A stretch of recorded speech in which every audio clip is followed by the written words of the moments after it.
Queen Zarathith stood on the crystal balcony of her palace, feeling the warm breeze carry the sounds of her empire. She could not see the golden spires that stretched toward the purple sky, or the floating gardens that danced between the towers. She had never seen anything at all, but she knew her empire better than any ruler who had ever lived. The Veltar called her the mind-touch sovereign. Where others used their eyes, she used her mind. She could feel the thoughts and emotions of every person around her like gentle waves in an ocean. Fear felt cold and sharp. Joy felt warm and bright. Lies felt twisted and wrong. This gift had made her the greatest queen in Veltar history. No one could trick her. No one could hide their true feelings. She had led her people through wars and peace, always knowing exactly what others really wanted. But today, something was wrong. Zarathith pressed her four-fingered hands against the smooth crystal railing. The metal felt cooler than usual. Her long silver hair moved in the wind as she tilted her head to listen. Usually, she could hear the soft hum of the neural networks that connected every building, every device, every person in her empire. Today, that hum seemed weaker. "My queen," said a voice behind her. It was Velmarin, her chief advisor. She felt his worry like a cold stone in her chest before he even spoke. "The networks are experiencing difficulties." Zarathith turned toward his voice. Her pale blue eyes looked in his direction, but they saw nothing. They never had. "Tell me everything, Velmarin." "The cascade began 3 hours ago in the outer sectors. The bioneural interfaces are failing. Citizens cannot access their enhanced vision systems. Transport networks are confused. Even simple tasks are becoming impossible for many." She walked past him into her throne room, her bare feet silent on the warm floor. She had memorized every step, every surface, every corner of this palace. Her fingers trailed along the walls as she moved, reading the building like others read books. The throne room was filled with panicked voices. Her advisors were arguing loudly, something that never happened when the networks were working properly. When everyone could share thoughts directly, arguments became calm discussions. Now they sounded lost and afraid. "Silence," she said, and her voice carried across the room like music. Everyone stopped talking. She could feel their emotions swirling around her. Terror from the military commander, who could no longer link with his battle computers. Confusion from the science minister, whose research labs had gone dark. Anger from the trade representative, whose shipping networks had crashed. "You fear what you cannot see," Zarathith said, sitting down on her throne. The seat was carved from a single piece of star metal and felt cool against her skin. "But I have never seen anything. Yet I rule successfully. Why do you think this is different?" "My queen," said the military commander, "with respect, you have abilities we do not. You can sense our thoughts and emotions. You navigate through touch and sound in ways we cannot imagine. But we have always depended on our enhanced systems. Without them, we are lost." Zarathith leaned forward. This was the truth she had always known but never spoke aloud. Her people had become like children who never learned to walk because they always rode in vehicles. Now their vehicles were breaking down. How many citizens can navigate their own homes without their visual enhancement systems? She asked. Silence. How many can communicate without direct neural links? More silence. How many remember the old ways, before we connected every mind to every machine? The science minister spoke quietly. Very few, my queen. Perhaps none under the age of 200 cycles. We have been enhanced for so long that natural abilities have been forgotten. Zarathith stood and walked to the great window that looked out over her capital city. She could not see it, but she could hear it. Instead of the usual smooth hum of efficient technology, she heard chaos. Vehicles crashing because their pilots could not manually control them. People calling out for help because they could not find their way home without their navigation systems. Her empire was collapsing not because of war or disease, but because they had forgotten how to be themselves. "My queen," said a new voice from the entrance to the throne room. "The human delegation has arrived." Zarathith felt surprise ripple through the room. Everyone had forgotten about the diplomatic meeting scheduled for today. The humans from Earth had requested trade talks. Most of the council thought it was amusing. Humans were considered primitive by all galactic standards. No telepathy, no bioenhancement, no advanced neural networks. They still use tools made of metal and plastic. "Bring them in," Zarathith said. Perhaps these primitive humans could wait while they dealt with the crisis. Or perhaps, she paused. Humans had no enhanced abilities. They had always lived the way her people were now forced to live, using only their natural senses, communicating with spoken words, navigating by sight and memory and touch. Maybe the timing was not an accident. "Actually," she said, turning back toward the room, "escort them to the small meeting chamber. I will see them personally." "My queen," Velmarn said, his worry growing stronger. "Surely the Cascade failure is more important than meeting with primitives?" Zarathith smiled, and for the first time that day, she felt something other than concern. She felt curiosity. "Perhaps, old friend, the primitives are exactly what we need to understand." She walked toward the meeting chamber, her hands trailing along the walls, her feet sure on the familiar path. Behind her, she felt her advisors' confusion and fear. They could not understand why their queen wanted to meet with humans when their entire civilization was falling apart. But Zarathith had ruled for 3 centuries by seeing truths that others missed. She had survived and thrived without sight her entire life. Now her people faced the same challenge. Maybe it was time to learn from those who had never been anything but blind to the networks that were now failing. Maybe it was time to learn from the humans. Captain Marcus Chun had seen many alien worlds, but the Veltar homeworld still impressed him. The floating towers and crystal bridges looked like something from a dream. His small diplomatic team walked through corridors that seemed to glow with their own light, following their Veltar escort toward the meeting with their queen. Marcus was a patient man.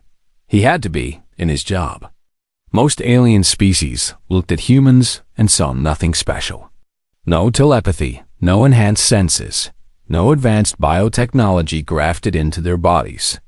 Just basic biology and simple tools. The Veltar probably thought this meeting was charity work, talking to the primitive species from the edge of the galaxy. That was fine with Marcus. He had learned long ago that being underestimated was often an advantage. "The neural networks seem unusually quiet today," said Dr. Sarah Kim, his science advisor, speaking in English. Their translation devices would make sure the Veltar understood, but Marcus noticed their escorts seemed distracted. "I noticed that too," Marcus replied. "Usually you can feel the hum of their technology in the walls. Today it feels dimmer." Their escort, a tall Veltar with silver markings on his blue skin, suddenly stopped walking. He pressed his hand against his forehead and made a sound of distress. "Sir?" Marcus asked. "Are you all right?" "The networks," the escort said, his voice shaking. "They are failing. I cannot reach my guidance systems. I cannot connect to the palace maps. I do not know how to get to the meeting chamber." Marcus looked around. They were standing in a wide corridor with several branching paths.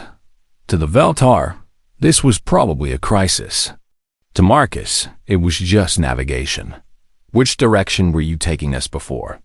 Marcus asked calmly. "That way," the escort pointed. "Down one corridor, but I need to check the route, confirm the security protocols, update the arrival time."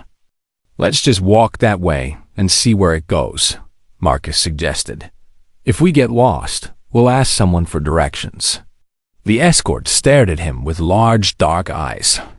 Ask someone? You mean, speak to them directly? Sure. People usually know how to get around the places where they live and work. This seemed to shock the escort even more. But he started walking again. Marcus noticed the Veltar was moving carefully, reaching out to touch the walls occasionally, as if he had never needed to pay attention to his physical surroundings before. As they walked deeper into the palace, they began to encounter more Veltar who seemed lost and frightened. Some were sitting on the floor, pressing their hands to their heads. Others wandered aimlessly, calling out for assistance that did not come. This is more serious than just network problems, Dr. Kim whispered to Marcus. Yeah, Marcus agreed. This looks like complete system failure, and they have no backup plans. They turned a corner and found a group of Veltar nobles arguing loudly near what looked like an elevator shaft. The elevator doors were open, but the platform was not there. The lift system is offline, one of them was saying. We cannot reach the upper levels. The emergency protocols are not responding, said another. How do we request assistance? Marcus walked over to them. Excuse me, he said politely. Are there stairs anywhere? They turned to look at him with expressions of confusion. Stairs? One asked. You know, steps. A way to walk up to higher floors. We do not. Why would we need such things? We have lift systems. Marcus looked around and spotted what he was looking for. There. He pointed to an alcove with a narrow door marked with symbols. That looks like emergency access. He walked over and tried the door. It was unlocked. Behind it was a spiral staircase made of the same crystal material as the rest of the palace. It goes up, Marcus called back to the group. Probably connects to all the floors. The Veltar stared at the staircase like it was some kind of alien artifact. We would have to walk up? One asked. That's how stairs work, Marcus said gently. One step at a time. Just then, their escort appeared, moving much more slowly than before. Captain Chun, he said, relief clear in his voice. I have found you. The Queen wishes to meet with you immediately, but the lift systems are. We found stairs, Marcus said. Which floor? The royal chamber is on the 15th level. But surely you cannot. 15 floors? That's not too bad, Marcus said to his team. Good exercise after sitting in the ship for 3 weeks.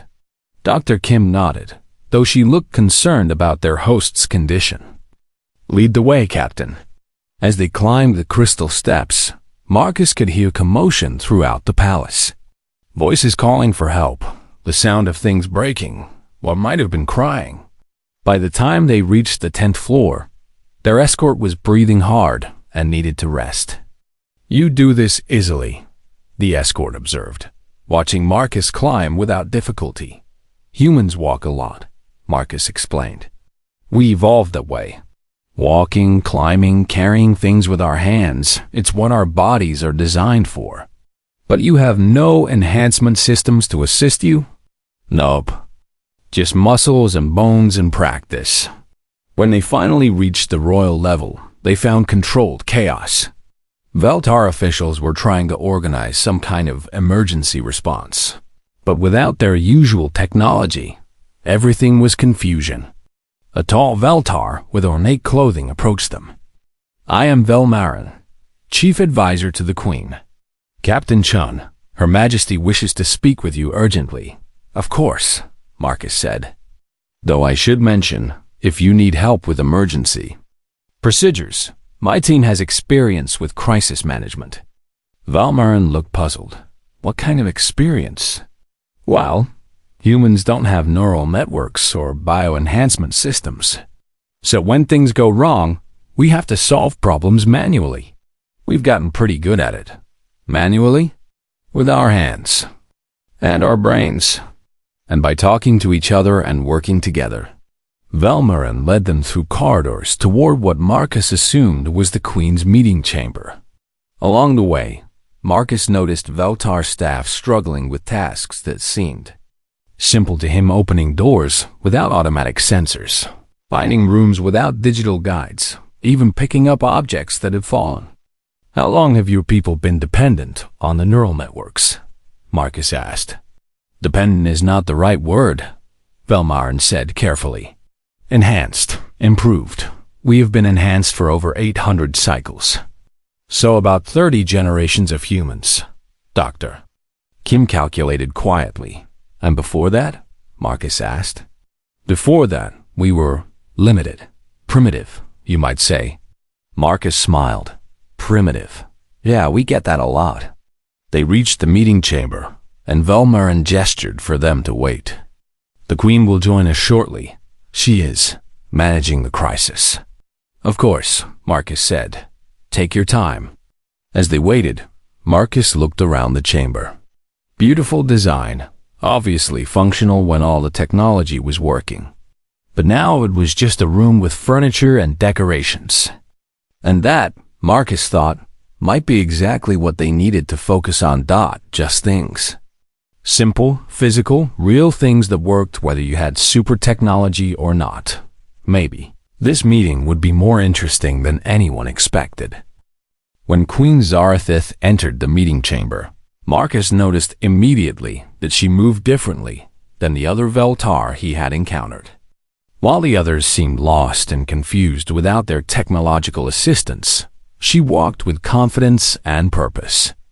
Her pale blue eyes looked forward but did not focus on anything, and her fingers trailed lightly along the walls as she moved. She was blind. "Captain Chun," she said, and her voice was calm despite the crisis outside. "I am Zarathith. Thank you for coming to our world during this difficult time." Marcus stood and offered a slight bow, the human diplomatic greeting for alien royalty. "Your Majesty, thank you for seeing us. I hope our meeting can still be useful despite the emergency." Zarathith tilted her head slightly, and Marcus had the strange feeling she was studying him in a way that had nothing to do with sight. "Please sit," she said, moving to her own chair without hesitation or assistance. "I believe this meeting may be more useful than either of us expected." As they settled into their seats, Marcus could hear the sounds of confusion and distress echoing through the palace corridors. Velmarin stood near the door, clearly wanting to return to crisis management. But the Queen had dismissed him with a gesture. "Your people seem to be having trouble with the technology failure," Marcus observed carefully. "Yes," Zarathith said simply. "My people have forgotten how to exist without their enhanced systems. They have become children who never learned to walk." Marcus was surprised by her directness. "And you, Your Majesty? How are you managing?" For the first time, Zarathith smiled. "Captain Chun, I've been blind since birth. I have never seen a neural network display, never used enhanced vision, never relied on technological interfaces that connect directly to the mind. I navigate the world through touch, sound, memory, and intuition. Today, for the first time in centuries, my people must learn to live as I have always lived." Dr. Kim leaned forward slightly. "Your Majesty, if you don't mind me asking, how do you rule effectively without being able to access the same information systems as your advisors?" "I read emotions, Dr. Kim. I can sense the feelings and intentions of others through what you might call telepathy, though it is different from our technological networks. Fear, joy, anger, deception. These things have their own signatures that I can detect. It has served me well as a leader." Marcus nodded slowly. "That's remarkable. But right now, with your people's enhanced systems failing, your natural abilities might be the only reliable information source in the entire empire." "Precisely," Zarathith said. "But there is a problem. I understand how to live without sight, but I do not understand how to teach others to do the same. I know how to sense emotions and intentions, but I do not know how to organize emergency responses for people who have never had to think physically about their environment. She paused, and Marcus could see her making a decision. This is why I wanted to meet with you, Captain. Your people have no enhanced systems at all. You live every day the way my people must now learn to live. You navigate by sight and memory, communicate through speech and writing, solve problems with tools and teamwork rather than neural links. That's true, Marcus said. We've had to develop backup plans for everything, because our technology breaks down regularly and we can't just think our way into new equipment. Show me, Zarathith said suddenly. I'm sorry? Show me how humans would handle this crisis. If this were a human city and all the computers failed, what would you do first? Marcus thought for a moment. Well, first we'd need to establish communication. Set up checkpoints where people could report problems and get information. Then we'd organize teams to handle the most critical issues, medical emergencies, food distribution, basic transportation. We'd use simple tools and manual systems until we could get the technology working again. But how would you organize teams without neural networks to coordinate them? Dr. Kim spoke up. We'd use runners, people who carry messages between groups. We'd set up meeting points where team leaders check in every few hours. We'd make lists on paper or other physical materials to track what needs to be done. Paper, Zarathith repeated thoughtfully. Physical lists. Meeting points. These are concepts my people have not considered in centuries. Marcus could see the intelligence behind her pale eyes as she processed this information. Your Majesty, would you like us to help organize an emergency response? My team has experience with disaster management. Yes, she said without hesitation. But I want to do more than manage this crisis. I want to learn from it. Captain Chun, how long would it take to teach someone to navigate without technological assistance? Depends on the person and the environment. A few weeks to get comfortable, maybe a few months to become truly proficient. And how long to establish communication systems that do not depend on neural networks? We could have basic systems running in a few days. If we had the right materials and some help from locals who know the layout of your cities. Zarathith stood and walked to the window, her hand trailing along the wall until she found the crystal surface. Captain Chun, I'm going to make a proposal that will shock my advisors and probably anger many of my people. Marcus waited. I want you and your team to stay here, not just for a few days, but for months. I want you to teach us how to function without our technological dependencies. I want to learn how humans solve problems, how you build systems that do not fail when one component breaks. She turned back toward him, though her eyes looked past his shoulder.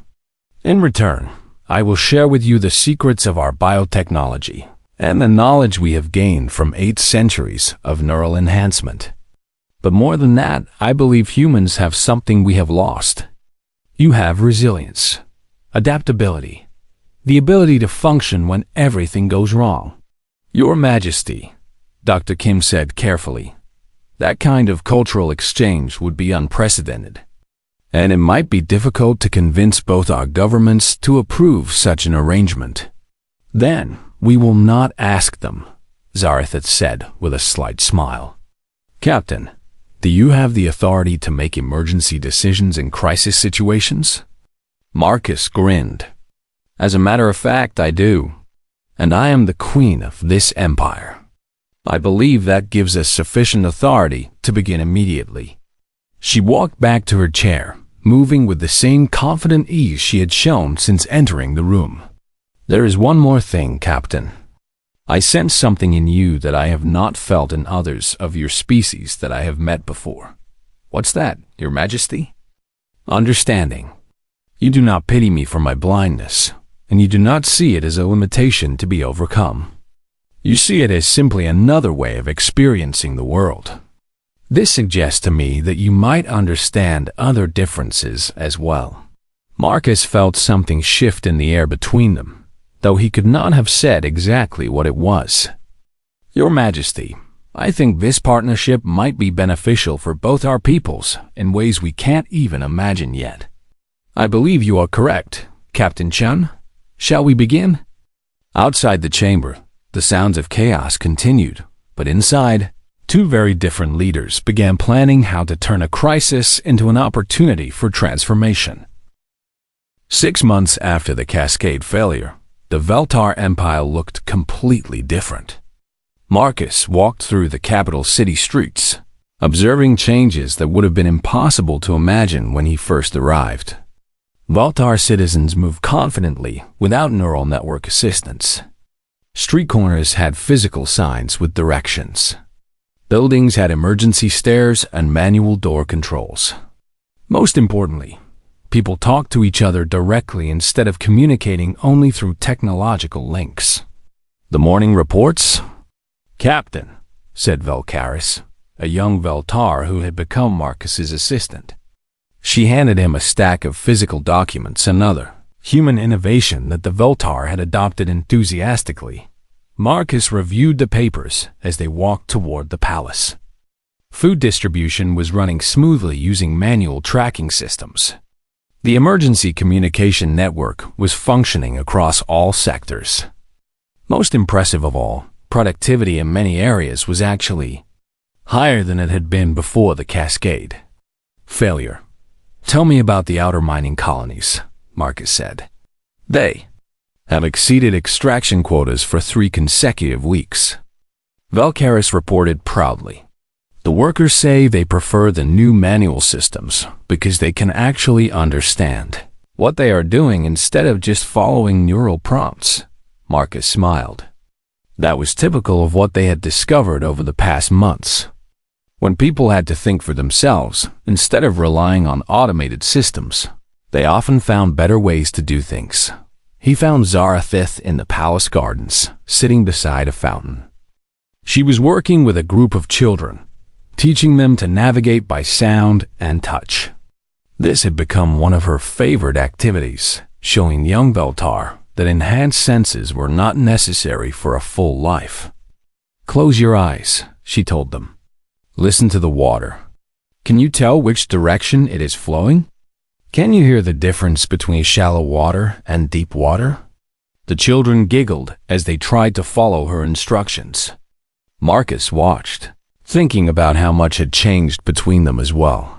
Their working relationship had grown into something deeper over the months. Marcus had learned to read the subtle signs that indicated Zarathith's emotions. The way she tilted her head when she was thinking. The slight smile that meant she was amused by something. The way her hands moved when she was explaining a complex idea. And she had taught him to pay attention to details he had never noticed before. The way people's voices changed when they were lying. The feeling of tension in a room when conflict was building. The sound of someone's breathing when they were afraid. "Captain Chun," she said, sensing his approach without turning around.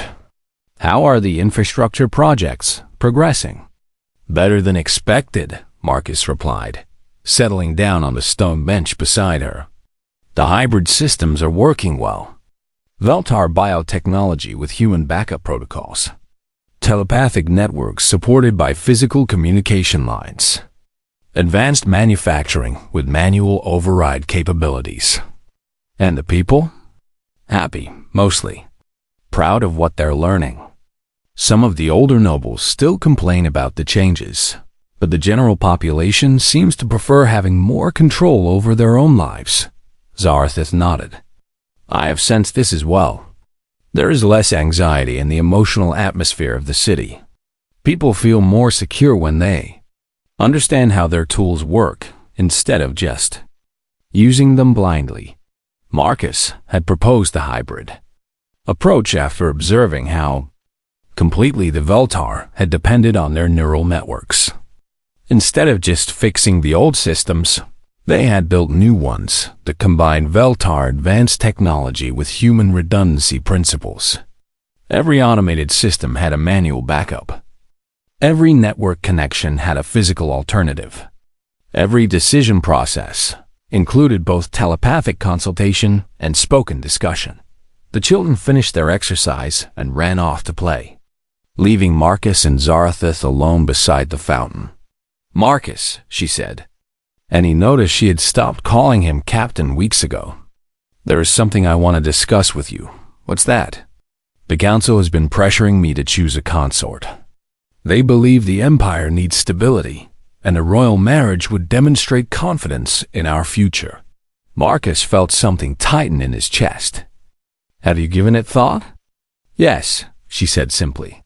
"I have decided to ask you to marry me." Marcus was quiet for a long moment, listening to the sound of water flowing over stone. "Zarathustra, that would be unprecedented. A human marrying into Veltar royalty? Many things we have done in the past 6 months have been unprecedented," she pointed out. "The question is not whether it follows tradition. The question is whether it would be good for our peoples and for us personally. And you think it would be?" She turned toward him, her pale eyes reflecting the light from the fountain. "I think we work well together, Marcus. I think we understand each other in ways that are rare between any two people, regardless of species. I think we have built something here that is stronger than what either of our peoples had before." Marcus reached out and took her hand. Her skin was smooth and slightly cool, with 4 long fingers instead of 5. "I've been hoping you would ask," he said quietly. She smiled, the expression lighting up her entire face. "Really?" "Really. Though I should warn you, human marriage customs are probably different from Veltar traditions." "Then we will create new traditions," she said. Another hybrid approach. Their wedding 3 weeks later was unlike anything either species had ever seen. The ceremony took place in the palace gardens, but was broadcast throughout the empire using both neural networks and physical communication systems. Veltar guests sang traditional harmonies, while human diplomats performed classical music. The vows were spoken aloud in both languages, but also shared telepathically, between Zarathustra and those guests who had enhanced abilities. Marcus wore formal human diplomatic attire, while Zarathustra was dressed in traditional Veltar ceremonial robes. But they also exchanged gifts that represented their hybrid approach to life.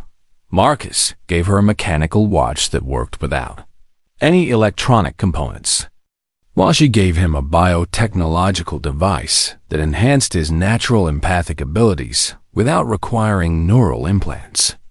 "With this union," Zarathustra said during the ceremony, "we demonstrate that difference is not division. Limitation is not weakness. What makes us different from each other can make us stronger together." Marcus added, "We promise to build a future that honors both tradition and innovation, where every person can contribute their unique abilities to the common good." The celebration lasted for 3 days and included events that would have been impossible before the Cascade failure. Citizens organized street festivals without central coordination. Artists created collaborative works using both advanced technology and simple tools. Scientists presented research that combined Veltar biotechnology with human materials, engineering. But the most important moment for Marcus came on their wedding night, when Zarathustra taught him to experience the world through touch and sound the way she always had. Lying in the darkness, she guided his hands over the surfaces of their chamber, teaching him to read texture and temperature and the subtle vibrations that revealed the structure of the building around them. "This is how I have always seen you," she whispered. "Not with my eyes, but with all my other senses. The sound of your voice, the rhythm of your breathing, the warmth of your presence. In some ways, I know you better than someone who only looks at your appearance." Marcus understood then that their marriage was more than a political alliance or even a personal commitment. It was a symbol of what their two species could become together, not by giving up what made them unique, but by combining their strengths to create something entirely new, something that would soon be tested in ways they could not yet imagine. The warning came during the Harvest Festival, 1 year after Marcus and Zarathustra's wedding. The Veltar Empire had rebuilt itself into something stronger than before, combining advanced biotechnology with resilient human methods. Citizens moved confidently through their daily lives, no longer dependent on systems that could fail. The hybrid approach had worked so well that other alien species were sending delegations to learn from their example. Marcus was reviewing security reports in the palace when Velmarin burst into the room, his face pale with terror. "Ships," Velmarin said, breathing hard. "Massive ships approaching from the outer system." "But Marcus, they are not responding to any communication attempts, and our sensors cannot identify them." "How massive?" Marcus asked, already moving toward the command center. "Each one is larger than our biggest battle stations. There are hundreds of them." "And Marcus, they are doing something to our people." They reached the command center to find chaos. Veltar military officers were clutching their heads in pain. Some had collapsed entirely. The few who were still standing were those with the least telepathic enhancement, mostly engineers and technical workers who had adapted well to the new manual systems. Zarathith was already there, standing calmly in the center of the storm. But Marcus could see tension in her posture that meant she was fighting something. "What's happening?" Marcus asked. "The ships are broadcasting some kind of telepathic attack," she said, her voice strained. "It uses our own mental networks against us. The more enhanced someone is, the more it hurts them. It is designed specifically to target telepathic species." Marcus looked around the room. The pattern was clear. Humans were completely unaffected, while Veltar, with strong telepathic abilities, were incapacitated. Those who had learned to function without enhancement were uncomfortable, but still functional. "Who are they?" he asked. "I believe they are the destroyers," Zarathith said quietly. "Ancient enemies from our oldest legends. They were said to hunt telepathic species, waiting until they became dependent on their mental abilities, then using those abilities as weapons." "Legends?" Marcus said. "Not legends," said a weak voice from across the room. It was Vel Historian, the Empire's oldest scholar, who had managed to remain conscious. "Real enemies. They attacked us 800 years ago, but then disappeared. We thought they were gone forever. We forgot they might return." Marcus helped the old scholar to a chair. "Why did they wait so long?" "They wanted us to become dependent again," Zarathith realized. "After the first attack, our people learned to limit their telepathic abilities. But over centuries, we forgot the danger. We enhanced ourselves beyond anything the ancients would have risked. We became exactly what the destroyers were hunting." A communication officer who had been trained in both telepathic and manual systems managed to speak up. "Your Majesty, the attack is getting stronger. Most of our fleet commanders are unconscious. Our defense networks are failing." Marcus looked at the tactical displays, reading them the way he would read human military information. "How many ships do we have with crews that can fight without telepathic coordination?" "Very few," the officer admitted. "Most of our military systems require neural links to operate effectively. What about the hybrid systems we built during Reconstruction?" Zarathith's head snapped up. "The emergency response teams. The manual backup networks. The people who learn to work without enhancement." "Exactly," Marcus said. "We have an entire civilian population that has learned to function without telepathic dependency. And we have Veltar biotechnology combined with human tactical thinking." He moved to the communication station and activated the emergency broadcast system, both the telepathic network and the physical communication lines they had installed as backups. "All citizens, this is Captain Chun speaking for the royal household. We are under attack by enemies that use telepathy as a weapon. Anyone who is experiencing mental distress should move away from enhanced technology and switch to manual systems immediately. All emergency response teams should activate backup protocols. The response was remarkable. Throughout the Empire, citizens who had spent the last year learning to function independently began organizing defense efforts. Teams that had practiced manual coordination took control of systems that the telepathically dependent military could no longer operate. But Marcus could see it would not be enough. The destroyer fleet was massive, and their attack was designed specifically to neutralize Veltar advantages. There has to be something else, he said to Zarathith. Some way to turn their own strategy against them. Zarathith was quiet for a long moment, her head tilted in concentration. There is, she said finally. But it would require a great sacrifice. What kind of sacrifice? My telepathic abilities are the strongest in the Empire. They are also what makes me vulnerable to the Destroyer's attack. But if I voluntarily severed those connections, you would lose your telepathy permanently, Marcus finished. Yes, but I would also become immune to their weapon. And Marcus, I think together we might be able to do something neither humans nor Veltar could do alone. Marcus understood immediately.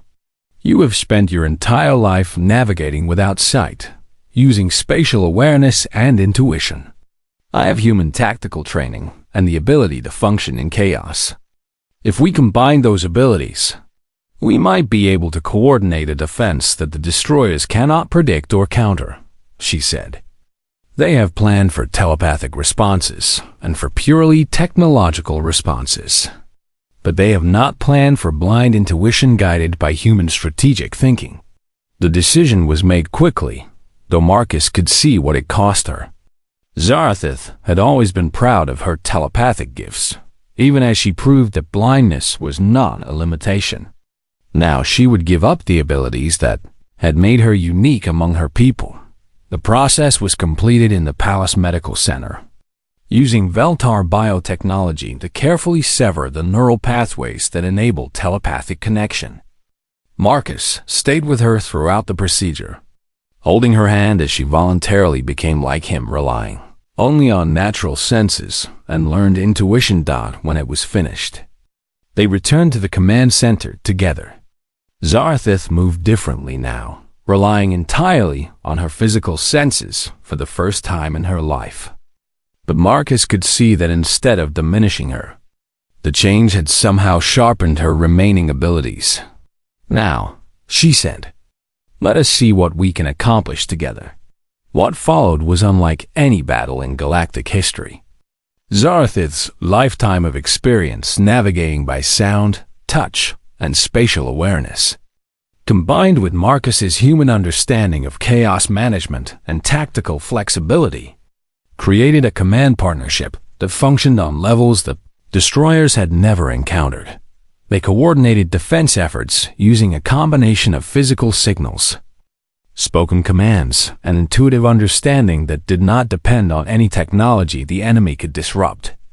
Teams of humans and enhanced free Veltar worked together to pilot ships manually, communicate through runner networks, and execute strategies that changed faster than the destroyers could analyze. The victory came not from superior firepower, but from something the destroyers had never learned to fight, against the flexibility and resilience that came from accepting limitation as strength rather than trying to overcome it. When the last destroyer ship fled, Marcus and Zarathith stood together on the palace balcony, listening to the sounds of their city celebrating below. She had lost her telepathic abilities, but gained something else, a partnership that transcended the abilities of either species alone. I cannot sense emotions anymore, she said softly. No, Marcus agreed. But you can still read them. You can hear them in voices, feel them in posture, understand them through all the ways people communicate without technology. And you? Marcus smiled, though she could not see it. I think I understand now what you tried to teach me about seeing without sight. It is not about replacing one sense with another. It is about using everything you have in ways others never imagine. Zarathith took his hand, and together they began planning the future of an empire that had learned that strength came not from perfect systems, but from the wisdom to build resilience into everything they created. Their marriage had saved more than two individuals. It had created a new way for different species to combine their unique gifts, creating something stronger than the sum of their parts.